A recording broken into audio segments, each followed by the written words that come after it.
It's a big battle weekend in the NFL, and there's some stuff going on in Pittsburgh everybody wants to see. Well, we're going to talk to somebody in Pittsburgh who's going to tell us what he sees. We'll do that in just a second here on Locked On NFL.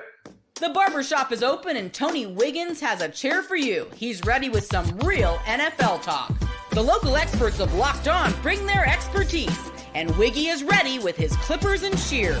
Sit down and enjoy. The new Locked On NFL starts now. Locked On Podcast Network, your team every day. Team every day here on Locked On NFL. We always thank you for making us your first listen and welcome you to the Locked On NFL show, the barbershop edition, where we run it down with local experts that know your team like no one else. And I have Matt Williamson on from the Peacock and Williamson podcast, one of the founders of Locked On NFL, and we're going to run it down for you today. Here's what we're going to talk about. We're going to whip around the league and let you know all the big game action is going on this weekend, how Josh Allen has a big opportunity in Kansas City to right some past wrongs and put them on a course where they're real confident going into the postseason, and how T.J. Watt, in my opinion, along with Minkah Fitzpatrick, are the key to stopping the big dynamic duo of the Baltimore Ravens. So it should be a lot of fun to talk about that today. We got to remind you, man, we are here on Locked On NFL, and today's sponsor is FanDuel. Make sure you go on over to FanDuel and start right now, where new customers get if you place a $5 bet and you win, you'll get started with $150 in bonus bets. That's if you win a $5 bet. Visit FanDuel.com to get started. I got to let y'all know this too, man. And this is a big deal. Y'all got to pay attention to this one. Over at Amazon, make sure you tap in every single day because Locked On NFL is now on Amazon Music. That's right. Make sure you tap in every single day to check us out over on Amazon. My brother, Matt Williamson, the weekend of all weekends, the Pittsburgh Steelers are in week 10 and haven't played a division game. So they got 6 down the stretch. That's going to determine everything about their season. How you feeling, brother? How you feeling? It's a big weekend in Pittsburgh.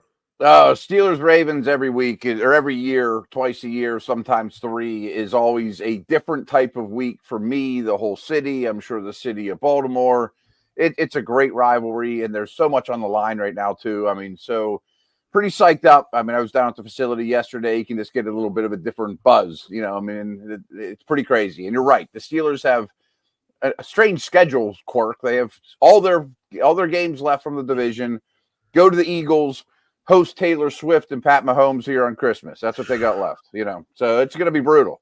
And then add in 2 games against the Bengals, 2 games against the Ravens.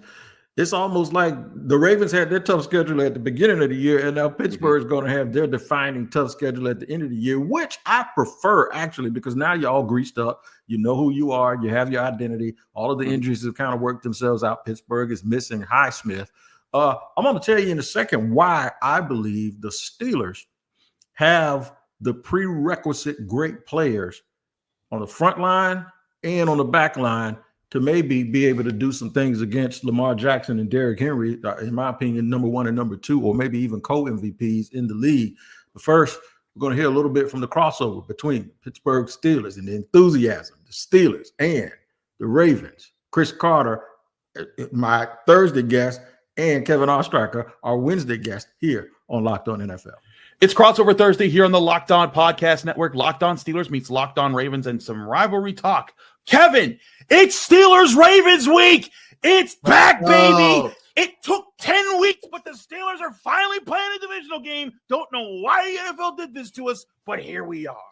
Hey, well, welcome to the AFC North party, right? You know, 10 weeks, Steelers don't have a divisional game. Ravens have already had 3 of them. They've gone 2-1. Crazy. And this one is the biggest one. This is essentially battle for first place in the AFC North as it stands right now. Pittsburgh coming in 7-2, Baltimore 7-3, and you have a lot on the line here. And we talk about this rivalry all the time. I know that over recent years, some people have said, it's lost some of that intensity, lost some of that rivalry shine. But man, we've gotten a lot of quotes this week from both sides that maybe it's juicing up this rivalry once again here.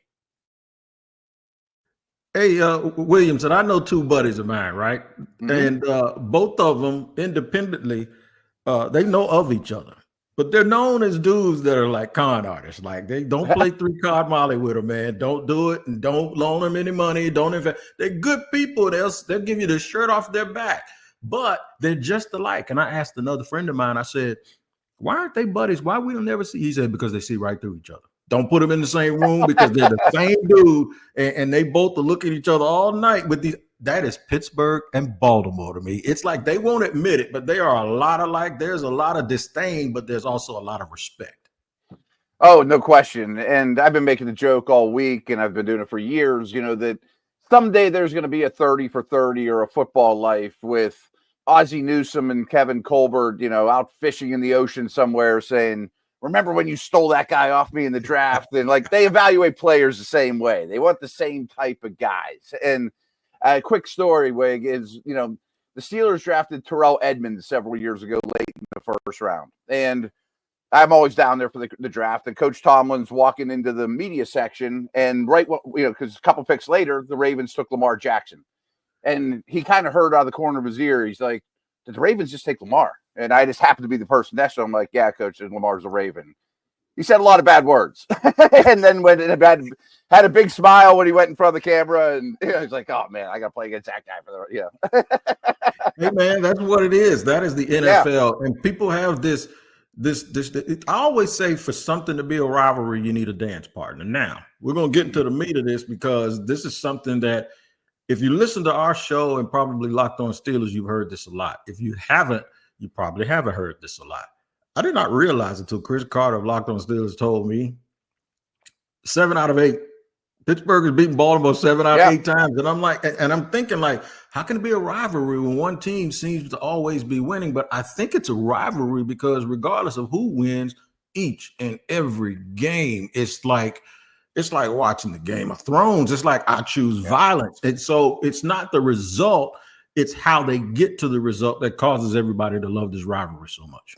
100%. And there's some weird things about this game. I mean, if you go back just to the Tomlin Harbaugh era, which is basically the entire Raven existence since they moved from Cleveland, almost every game is a one-score game, no matter if these teams are in first place or in last place. A very high percentage is 3 points or less.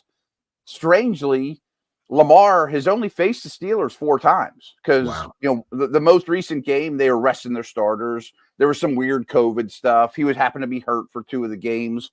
But what's bonkers is if you look at the other 30 opponents Lamar has faced, besides the Steelers, they can't play themselves, his numbers are light years better than the Steelers. I mean, it's by far the team that he has struggled with most. And I think it's just a familiarity thing. And I think it's kind of something you hinted at too.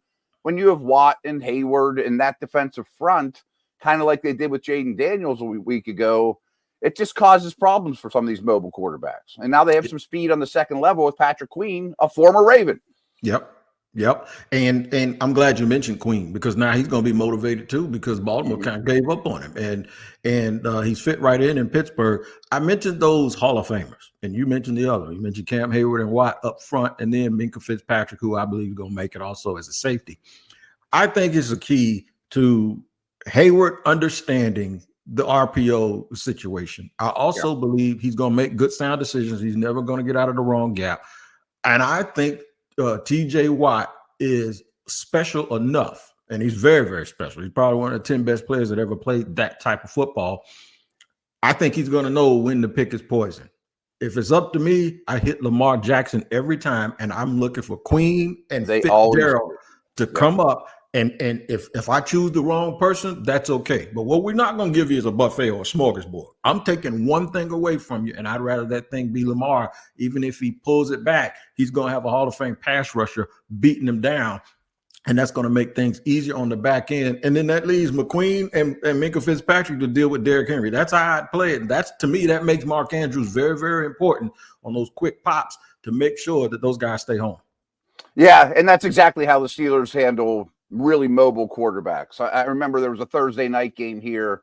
Cam Newton and Christian McCaffrey came to town, and they beat the snot out of Newton at the mesh point there. And McCaffrey had a big game, but Newton's limping around at the end and didn't want to be there in the fourth quarter, and the Steelers win another primetime game. I mean, it's just kind of what they do. How about this with Watt? Watt's 15 sacks against Baltimore is the second most by any player against a specific team since he's been in the league. Wow. Most is Watt with 17 sacks versus the Browns. So, I mean, he just abuses the division. It's pretty crazy. And Lamar's only won in Pittsburgh once, and that was against Duck Hodges. Yep. And see, the thing that people don't get is when you take one of their options away, see, the thing that makes you fear them is they have two great players, right, on offense. And then you don't know, then they fool you. Now you got to deal with both of them, and you got to pick your poison. I'm not picking my poison. You know what I'm doing? I know what I'm doing when I come into the game. I'm stopping Lamar Jackson. And if Derrick Henry goes for 200, he just goes for 200. But what we're not going to do is sit here and try to keep guessing all day. That's not going to happen. I'm just going to pick one thing, and I'm glad you verified that that's the way the Steelers play. There's another big game in Arrowhead this week. One team that has a lot to prove in Buffalo versus a team that all of a sudden has kicking issues because their kicker is going to be out. We'll talk about that. Kansas City and Buffalo, we'll preview that game in just a second here on Locked On NFL.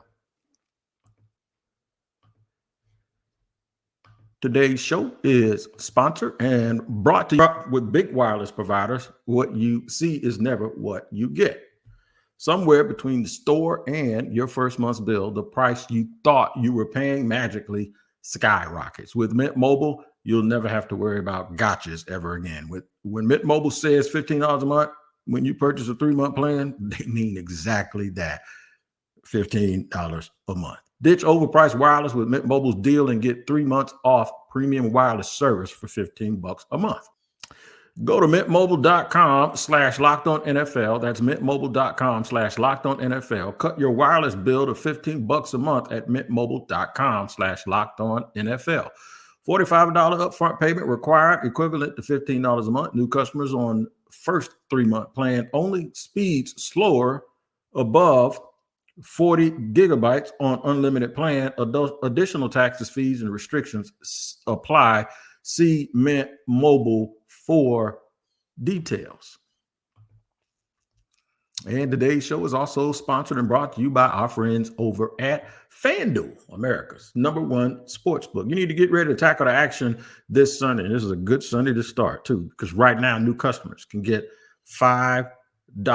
If you bet $5, you get $150 in bonus bets if you win. The FanDuel Sportsbook app gives you everything you need to place live bets on the NFL, all in one place. So when you get a hunch in the middle of the game, you can check out the latest stats, view live play-by-play, and so much more on the same page where you place your bets. Just visit FanDuel.com to join today. You'll get started with $150 in bonus bets if you win your first $5 bet. That's FanDuel.com. Never waste a hunch and make every moment more with FanDuel, an official sportsbook partner of the NFL.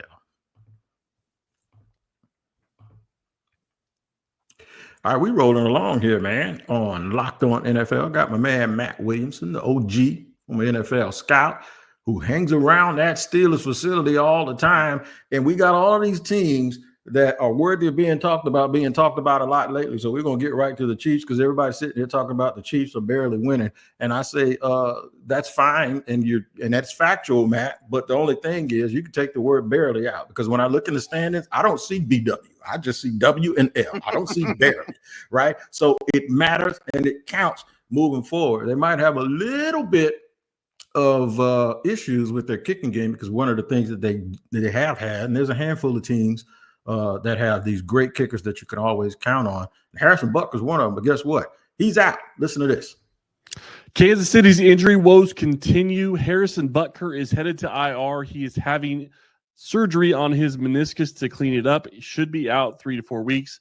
He will be missing the next 4 games, obviously, including this game against Buffalo. Kansas City has signed Spencer Schrader from the Jets practice squad. This is huge news that the Chiefs did not need right before taking on the Buffalo Bills this weekend. Huge game coming up against the Bills. They lose their basically all-pro kicker who has been fantastic for them this season in Harrison Butker. He will miss the next 4 games. A lot more to come later on Locked On Chiefs, but this is a huge blow to their special teams unit, to their kickoffs, to their kicks. Any game-winning kicks in this next game will be going to Spencer Schrader, who was on the New York Jets practice squad. Much more to come on Locked On Chiefs later. Now, people may not think that this is that big of a deal, but if you recall, against Buffalo, they had 9 seconds, and they went bit, and got close enough for Harrison Butker to kick a long field goal. Don't tell me the Bills don't sit there and think, okay, we found a little crack when we can come through that door, because now all those close games might go the other way if they have an unreliable kicker, or in Andy Reid's mind, they got to get a little closer because this isn't Harrison Butker anymore. Yeah, it's a great point, because just the way the Chiefs are currently constructed is efficiency on offense. On 3rd and 6, they always seem to get 7. You know, but there's no explosives. I mean, there's a real high success rate.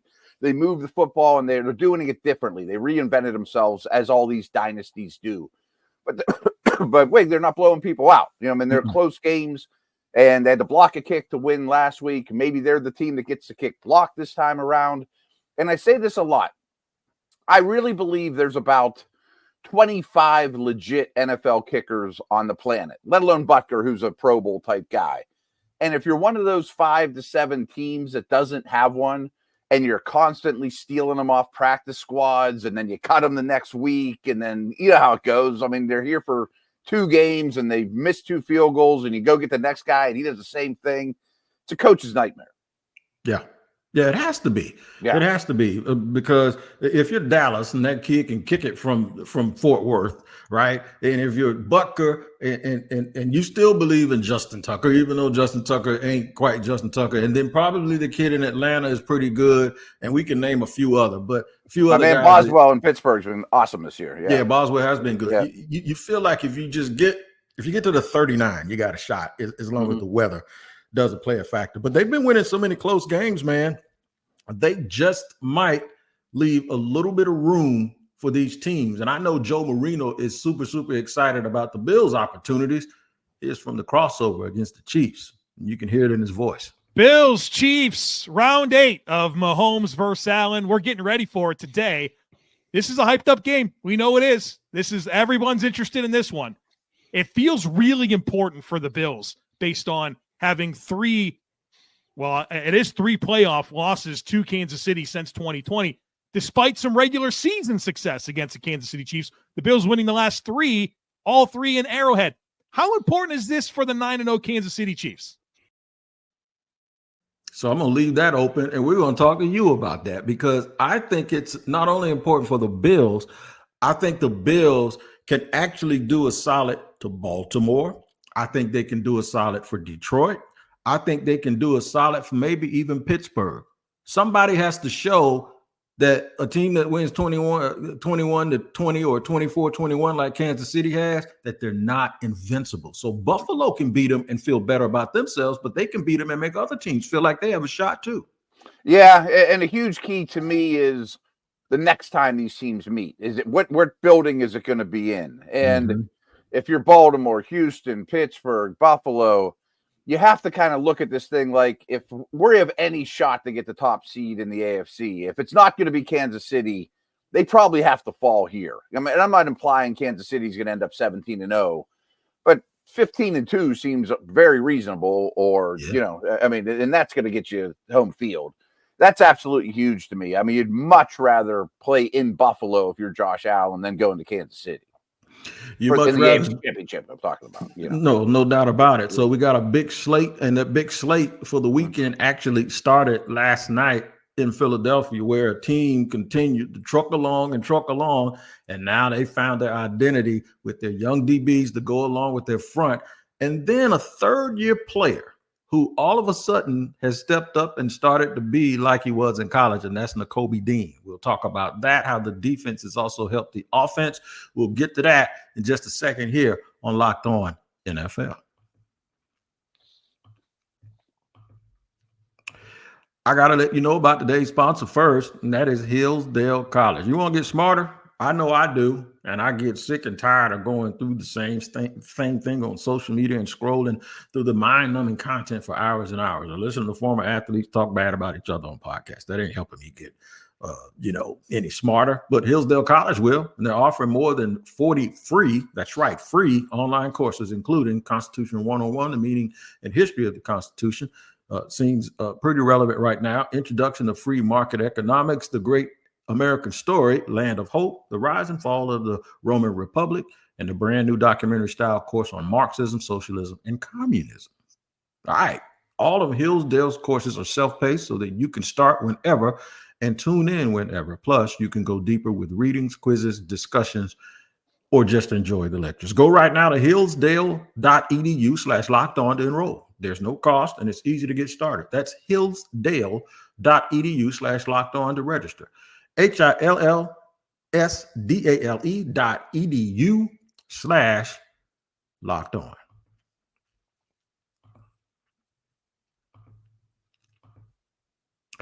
Big NFL weekend. Matt Williamson here joins us on the Peacock and Williamson show and Locked On NFL. Big weekend between the division leaders, teams with eight wins and 1 loss, and with 7 wins and 2 losses. Well, it started last night. I can't call them the NFC least anymore. The NFC East got started, and Philly they took control of the division and got on top of the hill with some tough play. Washington showed itself to be, formidable and that they're for real, but maybe not quite there yet. The Eagles have a little bit more identity. Listen to Gino from Locked On Eagles. On a national stage, the Philadelphia Eagles once again showed why they are the team to beat in the NFC East. I'm Gino Camilleri, host of the Locked On Eagles podcast. In a game that finished 26-18, it might seem close on the scoreboard, but the Eagles dominated a majority of this game. Even though Jake Elliott missed 2 field goals and an extra point, they were still able to put up 26 points, 23 of which came in the second half, all because the defense all night long gave this team a fighter's chance. They got off the field again and again and again and again and only allowed 1 meaningful touchdown and then a touchdown late in garbage time. But besides that, the defense has shown that they are the reason that this Eagles team can win. The offense, they struggled most of the game, but they got it done when it mattered. 6 in a row for the Eagles. Join us over at the Locked On Eagles podcast to hear more. I'm your host, Gino Camilleri. So people are going to give Howie Roseman his 3rd executive of the year. Let me tell you what he's done. Everybody talked about him taking all those Georgia Bulldogs, right? And they talk about the ones that work and the ones that don't. Nakobe Dean looks like the Nakobe Dean we saw running around at Georgia. This is why you don't give up on prospects. And then they fixed their secondary. My favorite corner from the draft, Keion Mitchell, to go along with Cooper DeJean roaming around in the slot. This is a case study on player development and being patient and getting immediate impact from guys that can help you. Massively. And you mentioned Howie. I mean, I think everyone knows his philosophy, or at least former philosophy, on team building. Give me all the linemen in the world. I'm going to ignore linebackers and safety. We'll find, patch that together. And that really cost this team last year. Now, I'm going to put Zach Bond in that conversation too. Oh, the linebacker. He's having a tremendous year. Yes. So those two, him and Dean, are on the field all the time now. And it goes from a massive position of weakness to a huge position of strength. Washington really wants to attack the middle of the field, didn't have much success. And I can't help myself, but you mentioned Georgia. Jalen Carter's becoming maybe the best offensive tackle on the planet. I mean, unbelievable player. Yeah, he's unreal. And that's another thing. You ignored some of the talk about him prior to the draft with some of his trouble, and he fell right. When he fell to the Eagles, I promise you there was a proverbial eye roll around the entire NFL, like anybody but them. We talked about Pittsburgh and Baltimore and how they're built in their mentality. Well, guess what? Philly is the team in the NFC, in my opinion, that has that same mentality. We're going to tough it out with you. We're going to hit and we're going to run the football. And I think that's going to be a big game. Last night's going to turn out to be a really, really big game in terms of their positioning, maybe that number 2 seed behind Detroit. Speaking of a really good spot. Yeah, let's run through it. Detroit ain't gonna have no problems this weekend. Let's run around the league real quick. Detroit plays Jacksonville. Go ahead and tell me what you think's gonna happen. Just a whole lot of handing at those running backs over and over and over, and I don't know. It's not gonna be pretty for your guys. Yeah, they tried to turn Goff into Dan Marino last week, and he threw 5 interceptions, so he had to get back to their identity and start running the ball. Green Bay goes to Chicago. Can the Bears stop the bleeding? No, I don't think an offensive coordinator change is enough. Although I think their defense could, give the Packers trouble. But I think Love's healthy now, coming off that bye. I think Green Bay's ready for a run. Start a run here. Another easy game. Minnesota visiting the Titans. Yeah, Darnold's starting to show some chinks in his armor, though, too. But I still think they're in a much better spot than Tennessee. All right, a battle of teams trying to be respectable. Miami actually still has a playoff shot. They host the Las Vegas Raiders.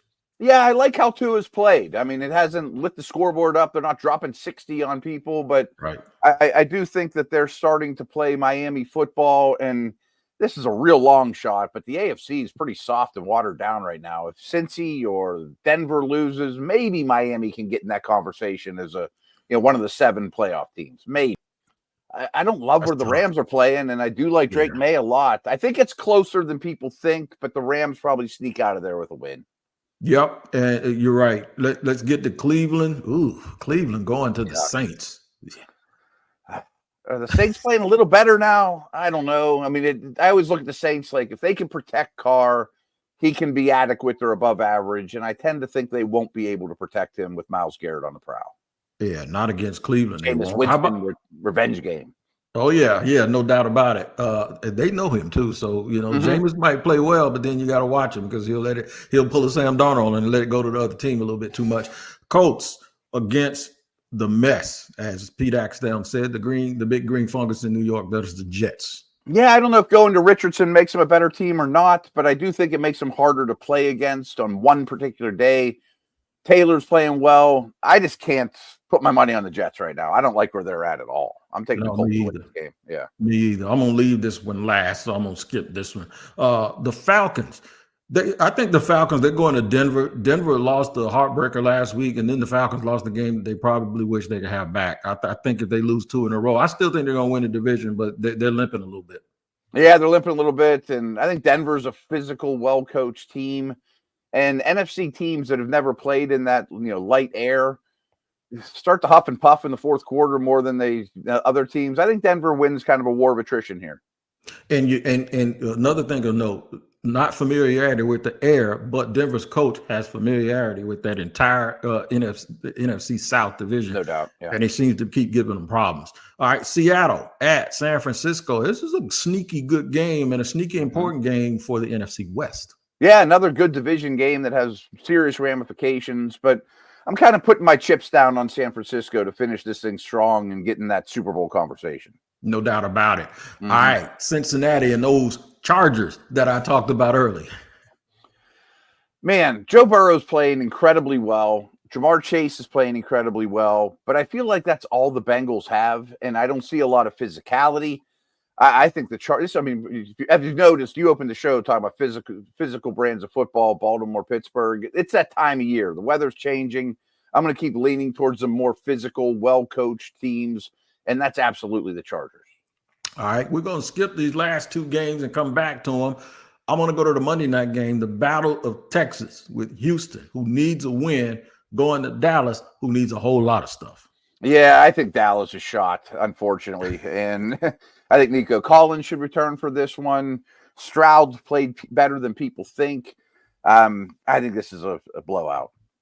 Yeah, I think it's a blowout too. All right, let's get to it. The last 2 games we're going to talk about today. The Buffalo Bills going out to Arrowhead to play Kansas City. I'm going to take the Bills in this one. I don't have a great reasoning behind it. Just feel like they're due. Some of their receivers are a little banged up, but I also don't love the edge protection for the Chiefs. Those tackles that jump off sides every play could have a hard time with Rousseau and Von Miller and that crew. I think the Bills win this one.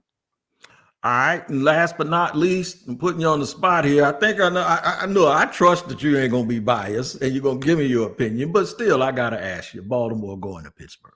Yeah, I picked the Ravens. It's my official score was 26-24. I just think Baltimore's offense is the best unit in football right now, to be very honest with you. But if you're going to give me 3 points at home, give me the Steelers. No doubt about it. Let me put your Scouts hat on real quick, and I know we'll probably bring this up as we get later towards the season. This is for me. The Jaguars right now have the number 1 pick. It might not stay. My point is, I was going back and forth with our listeners about Travis Hunter.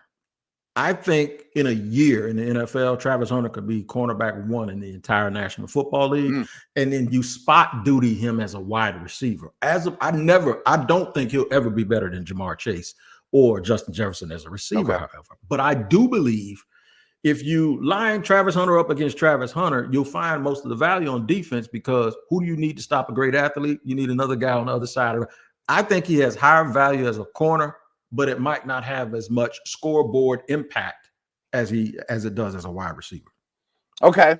So, Wig, we've only been doing this, 10, 11 weeks now. And I can't wait to talk draft with you, but I'll be the first to admit Saturdays are Walmart and Target with the fam, and I just read up the best I can. I am not a draft expert. I'm step 2 out of 10, but I'll be up to 10 when we get to that time.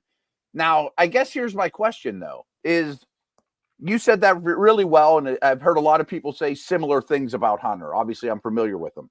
But if that's the case, wouldn't you take the Michigan corner if he's the better flat-out corner? I mean, if Hunter's not the best corner, is that added wide receiver value enough to say I'll take corner 2 or 3 or whatever he is? I got you. And that's the big question, and I'm glad you brought it up. Not being a full-time player, even though he kind of is. He's just a full-time player twice. But I believe the reps. You need the reps. You remember when they put Jalen Ramsey, he was playing star all year, then he got in the Super Bowl and T. Higgins, and then were abusing him? You know why that was? Because they were great players, and he hadn't rep there all year. You got to do those reps, man. You are not going to just be a cornerback part-time. That ain't going to work. You can be a receiver part-time because they can have a limited route tree for you. And you can be a Dion-like receiver. Yeah, but that's why I think if he's full-time at corner with those reps, I think he's better than Will Johnson. Okay, that's the question. Right. Yeah, he's different now. Okay. But I do believe that, and that's why it's something that we're going to talk about and we're going to ponder later on. But I had to throw that in at the end of this show today to get people ready for the big weekend. All right, Matt Williamson, every Friday here, every day on Peacock and the Peacock and Williamson podcast, where you can find everywhere where you get your podcast. And make sure you guys take care of each other and enjoy the weekend of NFL. For Matt Williamson, for me, Tony Wiggins here at the barbershop. See you later, but make sure you tap in Monday morning with Tyler Rowland, the madman. He'll give you a double shot of espresso early in the morning on Locked On NFL. You guys take care of each other, and we'll do the same.